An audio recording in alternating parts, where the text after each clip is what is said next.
Police అధికారులు నాకు చెప్పలేదు, నన్ను పిలవలేదు, నేను చెప్తే వెళ్ళిపోయేటోడిని. ఎందుకు చెప్తారు నీకు? నువ్వు తీస్మార్ ఖాన్వా?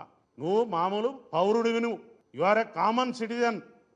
నీకు సిటిజన్షిప్ ఇక్కడ ఉందో లేదో కూడా తెలియదు. నీ ఆధార్ కార్డు ఎక్కడుందో మాకు తెలియదు. ఫస్ట్ ఆంధ్రాలో ఉందా, తెలంగాణలో ఉందా? ముందు అది డిక్లేర్ చేయి మాకు. ఏంటి ఈ వ్యవస్థ ఏంది? నువ్వు చేసే కథ ఏంది?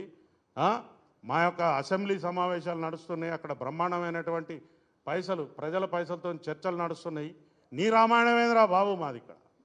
ఇది ఏంటిది? ఇక్కడ గంట సమయం, ఈజ్ ఎ వాల్యుబుల్ టైం. ఒక నిమిషానికి 2 లక్షలు 3 లక్షలు ఖర్చు అవుతాయి. గంట సమయం పోయింది మా అసెంబ్లీ. ఏమంటావు? అసలు నీ గురించి మేమెందుకు ఇక్కడ బాధపడాలి? పిచ్చి పిచ్చిగా నీకు ఈ తెలంగాణ సమాజం చాలా మంచిది, సౌమ్యులు, ఎవరినైనా ఆదరిస్తారు. కాబట్టి మీరు ఇంకా ఇక్కడ నాటకాలు చేస్తూ ఉన్నారు.